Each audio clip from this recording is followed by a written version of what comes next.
You are coming to the latest information, the most notable current events on the YouTube channel of Nghe An Newspaper, the digital infrastructure of the newspaper and Nghe An radio and television. To know what the program is about today, please follow along below. On September 14th, according to Tintus, the Russian ambassador to Romania, Vladimir Lipyev, spoke out after Bucharest summoned him regarding the accusation that a Moscow UAV had violated NATO airspace. Specifically, Mr. Lipyev said that he had rejected the Romanian Foreign Ministry's objection to the accusation that a Russian UAV had violated the country's airspace. The Russian diplomat said that during the meeting at the Romanian Foreign Ministry, he did not receive any convincing specific answers to questions related to determining the origin of the unmanned aerial vehicle that allegedly entered Romanian airspace. Due to the lack of objective evidence of the origin of the UAV, Romania's objection was dismissed as forced and unfounded. Previously, the Romanian Defense Ministry accused a Russian UAV of violating the country's airspace for 50 minutes on September 13th before leaving for Ukraine. 2 Romanian F-16 fighters and 2 German Eurofighter Typhoon fighters were deployed to monitor the situation in the air. After the meeting on the evening of 14th, the Romanian Foreign Ministry issued a statement saying that the country had conveyed its strong protest to the Russian diplomat, warning that this development could escalate tensions and increase security threats in the region. Romania called on Russia to urgently prevent any future violations. Russia has previously stated that it has no intention of attacking NATO countries, emphasizing that it has no benefit from doing so. In recent months, Romania has repeatedly detected pieces of UAVs falling on its territory in the context of Russia's increased airstrikes on Ukraine. In February this year, the Romanian parliament passed a law allowing the shooting down of UAVs violating the country's airspace. In August, the Russian armed forces successfully advanced in several directions to push back the Ukrainian forces from the Don's defense zone. However, not everyone knows exactly what played the key role in the ongoing military operations. Military experts have focused their efforts on determining the reasons for the great victories of the Russian armed forces on the battlefield, and they point out that it was the surprise attacks on the Ukrainian rear that had a huge impact on the front line. Accordingly, the massive attacks on the logistics of the Ukrainian armed forces, in particular the railway infrastructure, in early August played a key role in the successful offensive of the Russian armed forces and formed the current operational situation on the front. Currently, the effects of these blows are still ongoing. The Russian command has achieved the main goal necessary for the offensive, which is to isolate the battlefield so that the Ukrainian troops cannot supply their groups. Thanks to these maneuvers, the units of the Russian armed forces were able to fight effectively and advance deep into the territory, gaining a foothold. The speed of the advance and control of the territory by the units of the Russian armed forces shows that the impact of the logistical paralysis that the Ukrainian forces are experiencing is strong enough. It proves that this was carefully calculated by the Russian command. According to the information received, the Ukrainian army currently has a number of brigade-sized reserves. But the Ukrainian generals are facing the problem of how to bring these formations to the front. Due to the lack of a functioning railway, the Ukrainian army is sending reinforcements very slowly in small batches, mostly companies, at most a battalion, to different sectors of the front.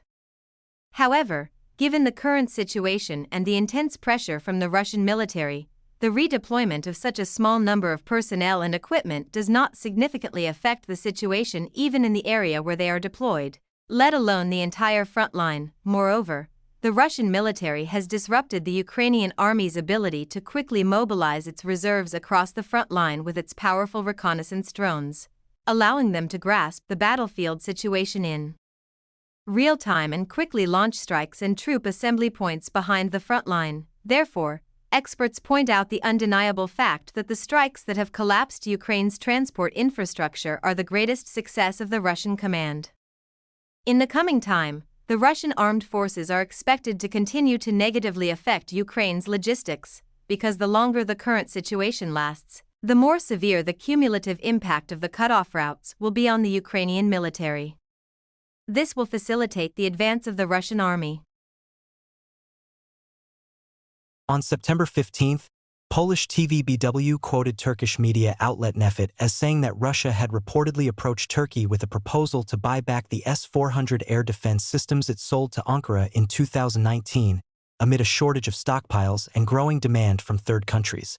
The information has not been officially confirmed by Ankara, although Ukrainian news site Militani, a website specializing in military affairs, said sources indicated a positive attitude among Turkish officials towards Moscow's proposal. Moscow's proposal comes as Turkey, a member of the North Atlantic Treaty Organization, NATO, is developing its own air defense system called Sindom Steel Dome to help reduce its dependence on Russian technology. Moscow appears to be short of S-400 air defense systems, according to TVB. Due to the production and legality of the deal, Turkey is considering buying back two S-400 systems that Russia sold to Turkey in 2017 and delivered in 2019 for $2.5 billion after Ankara failed to buy the Pashuz air defense missile system from the United States. Although Turkish President Recep Tayyip Erdogan has said the S-400 air defense missile system will be fully operational by May 2020, Ankara has yet to actually use it. The systems have never been integrated into NATO. The missiles that come with them are now half their lifespan, and maintenance costs are a burden for Ankara. The deal to buy the Russian S-400 air defense missile system has led to tensions between Turkey and the United States, leading to Turkey being kicked out of the S-35 fighter program and facing sanctions. According to the Turkey Today, the removal of the S-400 system will make it easier for Turkey to continue negotiations with Washington on F-16 fighters, while also seeking to rejoin the F-35 program. On the Russian side, the Militani news site said that Moscow is interested in replenishing its S-400 stockpile amid increased demand for the system following losses on the battlefield. This is not the first time that the fate of Turkey's S-400 systems has been discussed internationally. In 2013, then Foreign Minister Mevlut Cavusoglu said that the U.S. had asked Ankara to send S-400s to Ukraine, a proposal that Turkey firmly rejected. Meanwhile, according to Militani, Russia is having difficulty fulfilling its commitments to other customers, such as India, as its S-400 order continues to be postponed to 2026 to 2027. Currently, the G7 and the European Union are discussing plans to use profits from frozen Russian assets to guarantee a $50 billion loan to Ukraine. Earlier this month, European Commission President Ursula von der Leyen even proposed creating a new compensation loan from this source of income. Many Western politicians have also repeatedly called for the direct seizure of Russian assets to transfer to Ukraine. However, Moscow has repeatedly warned that it will respond with similar measures. The seizure of Russian assets could also cost the West hundreds of billions of dollars, a huge figure that reflects the level of bilateral economic ties. Specifically, according to the latest data collected by Sputnik, by the end of 2023, the total value of direct investment by the EU, G7, Australia, Norway, and Switzerland in Russia reached $285 billion. The actual figure may be even higher as Russia prohibits investors from unfriendly countries from withdrawing capital. The EU alone invested up to $238 billion, of which SHIP $145.4 billion, France $21.7 billion, Germany $19.2 billion, the Netherlands estimated about $20.8 billion not officially announced, Italy $12.6 billion. Austria $6.9 billion, other EU countries $11.5 billion. In the G7 group, the US is the largest investor in Russia with $7.7 billion. Japan is behind with $4.8 billion.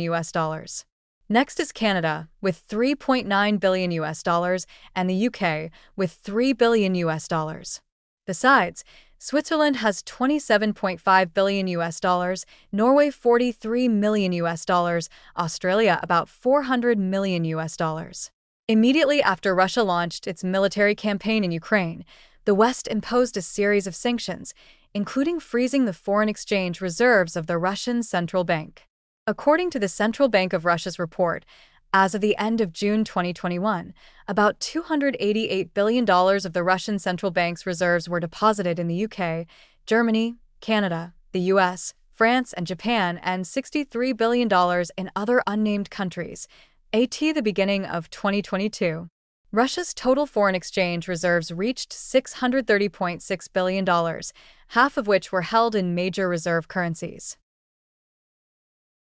As of September 15th, Russian citizens holding ordinary passports can enter China without a visa for stays of up to 30 days. The initiative is being implemented as a one-year trial program, with a deadline of 12 a.m. local time on May 14, 2002. The Chinese Consulate General said the visa exemption covers tourism, business visits to relatives and friends, and transit. Visas will still be required for work, study, or journalism, as well as for drivers, delivery drivers, and freight forwarders. Meanwhile, the Russian embassy in China stressed that there is no limit on the number of entries or total length of stay in China in a year, but passports must be valid for at least 6 months from the intended date of departure from China. In addition, in special humanitarian cases, entry may be allowed with a shorter validity period, according to a Russian source familiar with the matter. Plans to support Russian tourists to pay with Me cards and QR codes in China are also being considered. The new regime will be applied at all open border crossings, allowing Russian tourists to freely explore almost the entire country. The only exceptions are areas traditionally off-limits to foreigners, such as Tibet. In an interview at the Janta European Strategy Conference in Kyiv that aired on September 14th, Ukrainian President Vladimir Zelensky said he was ready to meet directly with Russian leader Vladimir Putin to negotiate an end to the conflict. Referring to the possibility of a meeting between the two Russian and Ukrainian leaders, Zelensky said, "Sometimes we need to do it, even if we don't like to meet directly." In the interview, President Zelensky said that achieving peace must first include a ceasefire. He added, "So there is a hierarchy of points to discuss. First, we need a meeting on the results of the ceasefire, and he is not ready for that meeting right now. Then, if he wants to talk about territories and some historical issues, I am ready to talk to him. But not through the United States, not through Europe. We need their support, but not through them." Earlier, at a press conference after his visit to China, President Putin said he was ready to invite Mr. Zelensky to Moscow if the Ukrainian leader was ready for a meeting. However, Mr. Zelensky declined the offer. Kyiv believes that Moscow is trying to delay a meeting between the two leaders by proposing to hold a meeting in Moscow. The Ukrainian president affirmed that Kyiv is ready for negotiations in any form, whether directly or with the participation of intermediaries, but the key condition is still a temporary ceasefire. The Ukrainian leader further emphasized that whether it is bilateral or multilateral, we welcome the opportunity for dialogue, especially if the preconditions that we discussed earlier this year are met. Specifically, a ceasefire before starting negotiations. On September 14th, the TASS news agency quoted the Russian Foreign Ministry's ambassador-at-large Rodion Myrosnik as warning that any foreign military forces that may be deployed to Ukraine would be a legitimate target of Russian military attacks. He stressed that massive arms supplies to Ukraine and the deployment of foreign military forces there cannot promote a settlement of the conflict, nor can they reduce military threats. Mr. Myrosnik reiterated Russian President Vladimir Putin's statement that the presence of foreign military forces in Ukraine in any form is unacceptable, and that they will become targets of Russian attacks. The Russian diplomat warned that, firstly, this is unnecessary because their presence has no practical meaning. This is just an attempt to control the territory. Secondly, they are completely legitimate targets. When asked whether Russia thought the 5 permanent members of the UN Security Council could be involved in future agreements on Ukraine, Ambassador Myrosnik said the issue is not which country can play the role of guarantor in a potential agreement, but that all parties involved in this process need potential security guarantees. He emphasized that a series of European leaders are going around Europe now and saying that Russia is attacking us, Russia is threatening us. Russia has never threatened European countries, at least not in this historical period. Meanwhile, European countries have been pouring weapons into Ukraine to use it as a weapon against Russia. Therefore, security guarantees should be given to all parties involved in this process. He noted that some European countries in Ukraine are trying to misinterpret the concept of security guarantees, including adding elements such as unlimited military forces, foreign troops etc. Myrosnik said this is the delusion of extremists in Europe and Ukraine. They simply try to distort security guarantees security or exclude the key provision put forward by Russia, namely the demilitarization of Ukraine. This means that the main problem lies in the threat from Kiev. Therefore, any action aimed at restoring or maintaining relations with Russia from Ukraine is unacceptable.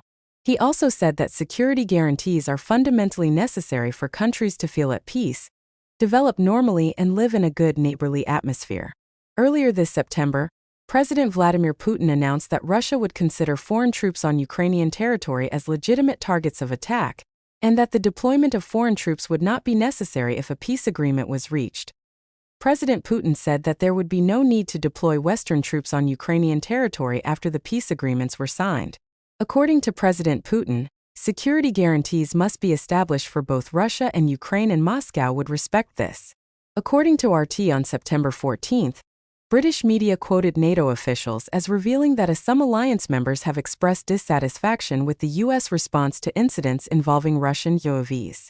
A NATO official said U.S. President Donald Trump appears unwilling to hold Russia accountable for the UAV intrusion into Polish airspace. The U.S. has also not taken any action to help its allies repel the threats. These are signs that Washington is not living up to its commitments. Meanwhile, an Eastern European diplomat revealed that NATO members are feeling uneasy about the U.S.'s silence. The anonymous diplomat said the U.S. administration's handling of the incident has led to confusion and disappointment. A few days ago, Poland announced the downing of several suspected Russian UAVs in its airspace. On May 13, the Romanian Ministry of Defense also confirmed the deployment of F-16 fighters to deal with UAVs flying over its airspace, heading towards Ukraine.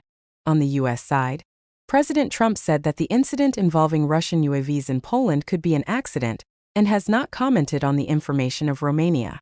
Meanwhile, except for the U.S., Marco Rubio said that the violation of the UAV airspace of Poland is unacceptable. But Washington needs full information before taking any specific action. Hungary and Slovakia are under increasing pressure to phase out fossil fuel imports from Russia as the EU and the US begin to work together to push for sanctions against Russia, analysts say. The two Central Eastern European countries are major oil importers from Russia. The Trump administration and the European Union have been holding talks in Washington with EU experts to consider ways to squeeze the Russian economy with further sanctions. Another possible target is to impose additional tariffs on countries that import Russian fossil fuels, such as India or China. This would not affect individual EU members even if they continue to import oil or gas. European Commission President Ursula von der Leyen told European lawmakers that it was time for Europe to wean itself off Russian energy as soon as possible. The U.S. Energy Secretary told the media that if Europe expects the U.S. to increase sanctions on Russia, member states must stop importing oil and gas. The EU has previously banned imports of Russian oil by 2022. But Hungary and Slovakia are two countries that have been granted exemptions from these agreements. Last week, Hungary's foreign minister said his country buys Russian oil because it has no other alternative import routes. The EU plans to completely eliminate Russian energy from the bloc by 2027, despite opposition from Hungary and Slovakia. However, replacing existing infrastructure is costly, and the two countries are hoping to increase EU funding for energy diversification in the face of growing pressure from the US. Hungary has signed a long-term gas contract with Shell, a Western partner, to supplement fuel supplies from Russia. Hungary's foreign minister stressed that the country is making serious efforts to diversify its energy sources, but did not reveal which Western countries Hungary will import gas from.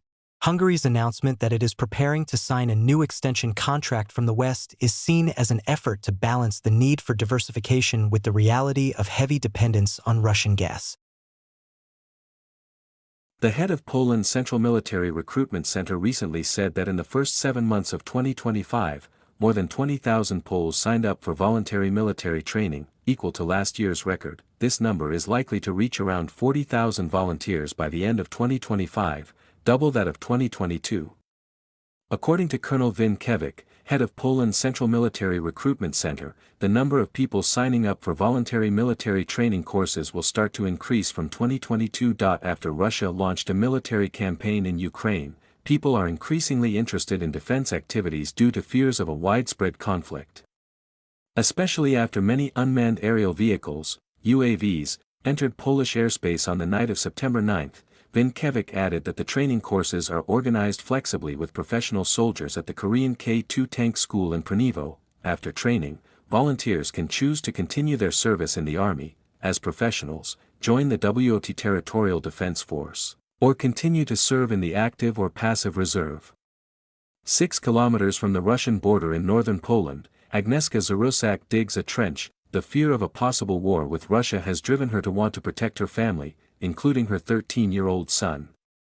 "I will do anything to keep him safe and I will fight to protect him," Zarusak said, wearing a camouflage-painted military uniform. Meanwhile, Polish Deputy Defense Minister Tom She said that despite increasingly modern military equipment, having enough troops still plays an important role in improving Poland's defense capabilities. By 2027, Poland is expected to train 100,000 volunteers to strengthen its reserve force in the context of increasingly complicated regional security situations. On September 14, announcing the progress of the investigation into the murder of conservative activist Chuck Lec by Tyler Robinson, Governor Yuta Spencock said the suspect was not cooperating with investigators, forcing authorities to determine the motive for the assassination through his family and friends. "The suspect has not confessed and is not cooperating, but everyone associated with him is cooperating. I think that is very important." Governor Koch confirmed that Robinson contacted several people on the Discord platform after the shooting and said he was the suspect, but no one believed him. He said the suspect's roommate was transitioning from male to female and they were in a relationship. He said the person was actively cooperating with investigators. When asked if the roommate's gender was relevant to the investigation, Koch said that was something authorities were trying to figure out. Governor Yuta said that the bullets and other forensic evidence are coming in and we are trying to piece it all together. According to Koch, Ruben's son was born to Catholic parents and grew up in a very conservative part of the state. But his ideology was very different from his family. When asked if investigators had found evidence that Robinson was indoctrinated with leftist ideology, Governor Yuta said that information came from his relatives and acquaintances. The Washington State Election Office in Utah said Robinson was registered to vote in the gang but did not support any political party and had never voted. According to the investigation records, Ruben's son was arrested on charges of aggravated murder, shooting causing serious injury and obstructing justice. He has no previous criminal record. Governor Koch also said that Ms. No will be very harsh on the person who assassinated the dog.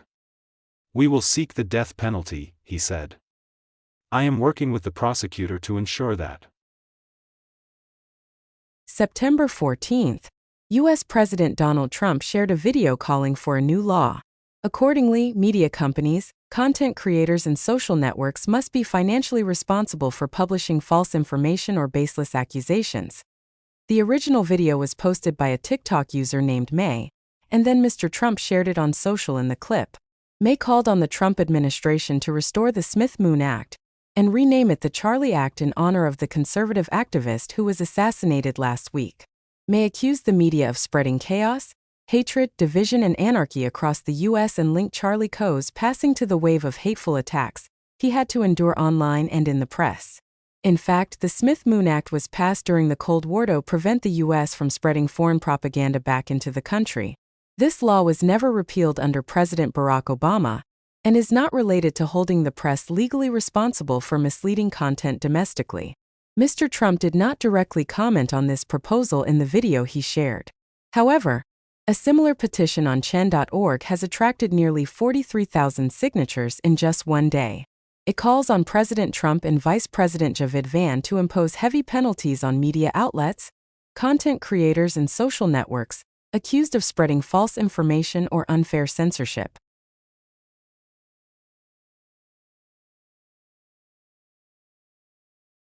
On September 14, the U.S. and China launched the fourth round of trade negotiations at the headquarters of the Spanish Foreign Ministry in Madrid.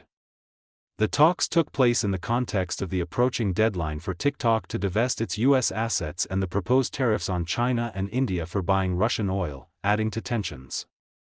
The talks were attended by U.S. Treasury Secretary Scott Benn, U.S. Trade Representative Char Eisen-Greer, Chinese Vice Premier He Lifeng and head of the Chinese Trade Negotiation Delegation Li Chenggang. This is the fourth round of direct dialogue since April this year when Washington resumed its heavy tax policy on Chinese goods.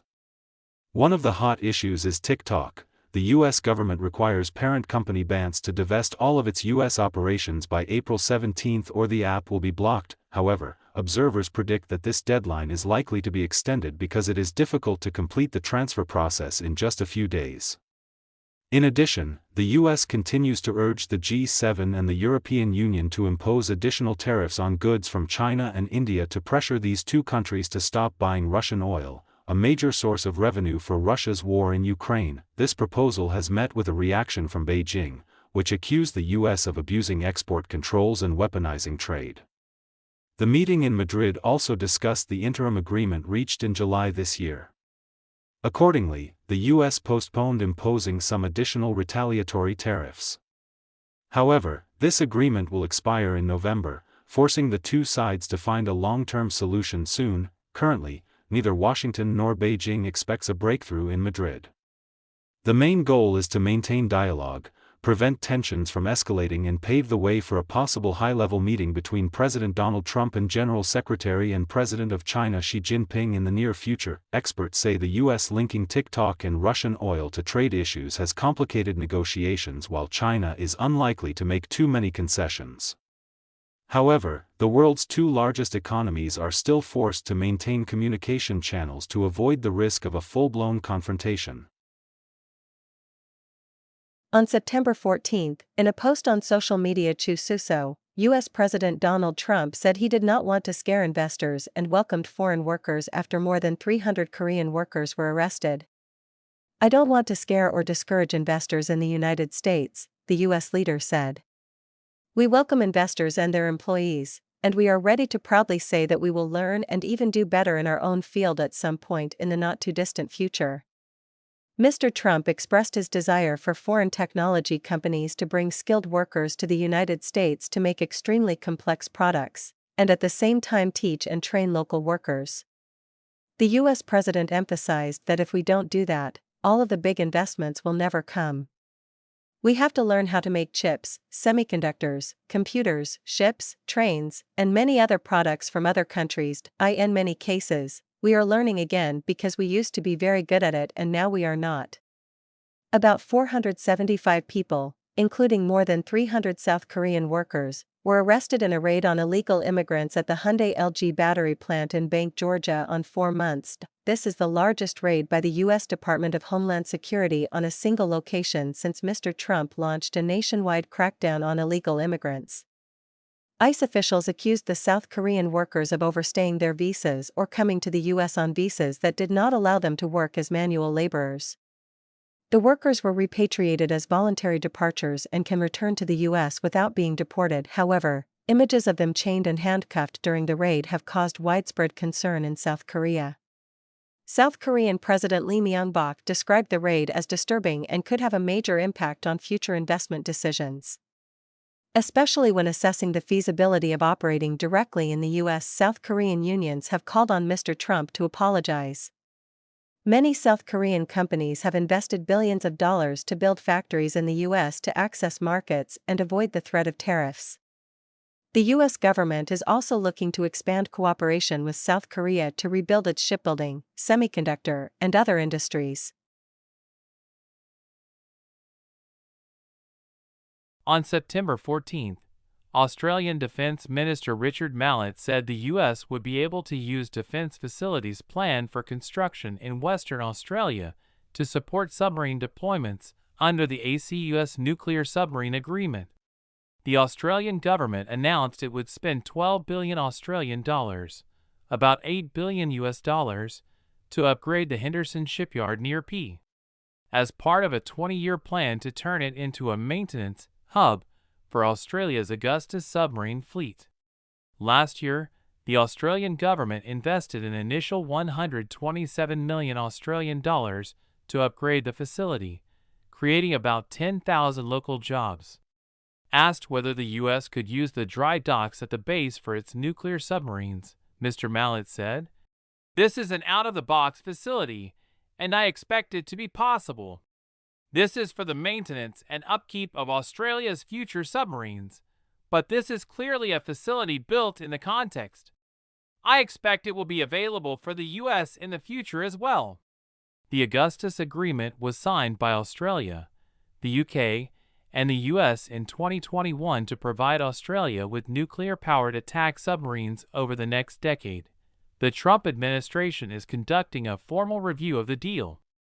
Under the multi-hundred-billion-dollar August deal, Washington will sell Australia a number of Virginia-class nuclear submarines, while the UK and Australia will then jointly build a new type of submarine.